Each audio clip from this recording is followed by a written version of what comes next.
Hello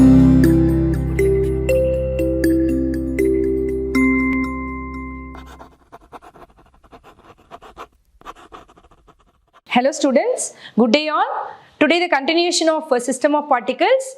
In this we are going to learn about the rotational motion of the rigid body, torque of a body, the couple, how the couple is produced, and the linear momentum. So one by one we'll see, children. Here the rotational motion of a rigid body. See, if a body, suppose any body is said to be possesses rotational motion. It is in the rotational motion. See, the omega is the angular velocity we have taken, right? All its particles actually move along the circular path and it is in the parallel planes. The center of their circle, which lies on a fixed line which is perpendicular to the plane of that which is in the axis of the rotation. See? So, the radius vectors of all the particles of a rigid body, it will be sweeps out the same angle which is theta and the time which is about the axis of rotation. So, all the particles which have the same angular velocity, that is omega only. That means what? Theta by t we can say, right?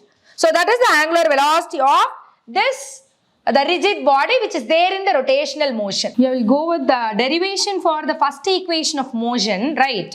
Now, we can consider the rigid body which is rotating about a fixed axis with the constant angular acceleration. If you have taken means, right? So, the body, the rigid body which is in the constant angular acceleration, that we have taken, that omega is the angular velocity, right? Now that acceleration a which is equal to, then what it will come?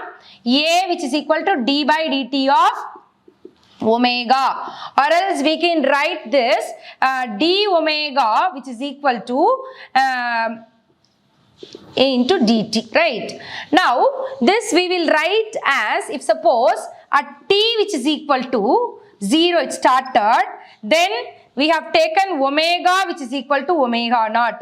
At the time of t which is equal to, it reaches t, then omega will come to that omega, that same value, right? It started with initial to end we have taken. So that here we will write integrating for the whole part from omega naught to omega. So d omega which is equal to 0 to t, then a dt, right? Now, we'll substitute these values, that is by integrating d omega you will get omega, lower limit omega naught, upper limit omega, that is equal to, you can take it out the constant, and the t, integration of dt which is equal to t, that 0 to t, right? Now, we'll write that by applying that limit, right? So, upper limit minus that lower limit which is equal to that constant into upper limit, the t minus 0. So, you will get the value like omega which is equal to, we can write it as omega naught plus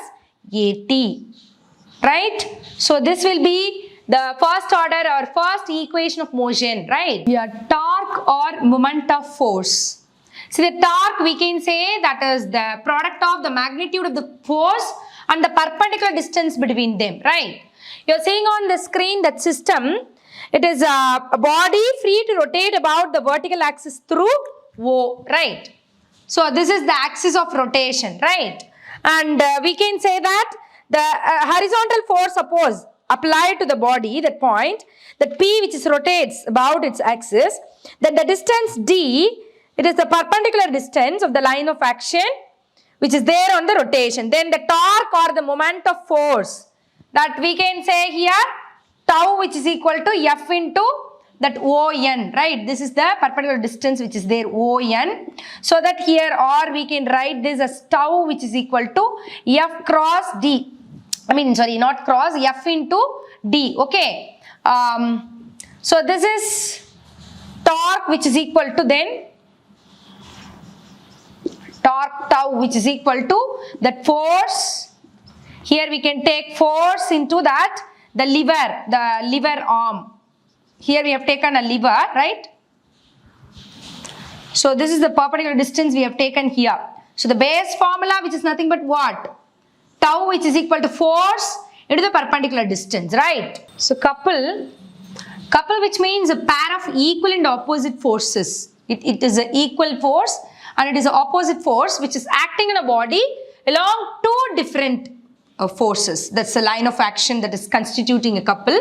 See the diagram on the screen, that is A and B, that we have taken the pair of two forces which is acting on this particular system. See, the distance between that we have taken a D. So it is an equal force, the magnitude is equal, and as well as it is a opposite direction of forces, right? So we can derive for the moment of couple, that is tau which is equal to F into, we have taken that OA or AO plus F into the force into that OB which is, right? So that we can write F into that AB. So F into AB, that is nothing but the force into the distance.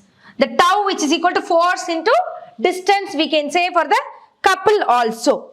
Right, the moment of couple which is equal to force into perpendicular distance between the two forces, right? So work done by a torque. Now see the diagram. Here we have taken the a body which undergoes an angular displacement d theta, the action of the triangular force. The triangular force suppose acting on a body. So dW, that is the work done for the small work done, which is equal to F into distance along the arc. So d theta which is equal to the formula we know that is arc by radius.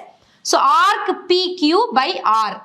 So PQ which is equal to we can write as R del theta.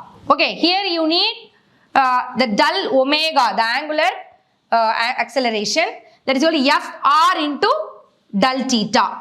Or we can write del omega which is equal to tau. So FR, that is tau into del theta.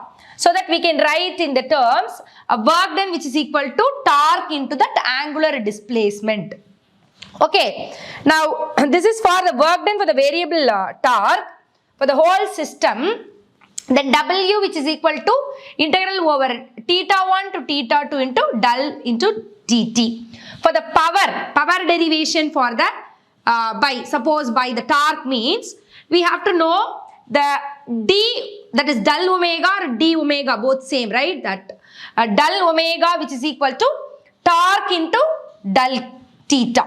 So here by del t we have divided means we'll get d by dt of omega which is equal to tau into d by dt of theta. So that is equivalent to that power, you know. So power which is equal to tau into omega. So now the angular momentum.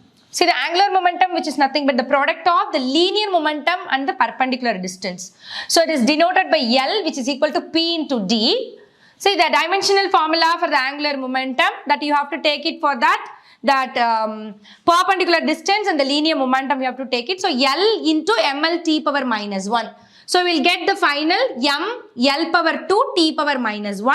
The SI unit for the angular momentum is kilogram meter square per second, and the CGS, in that CGS conversion is kilogram gram meter square second power minus 1, right? Yes students. So far we have learnt about the couple, torque, the rotational motion of a rigid body.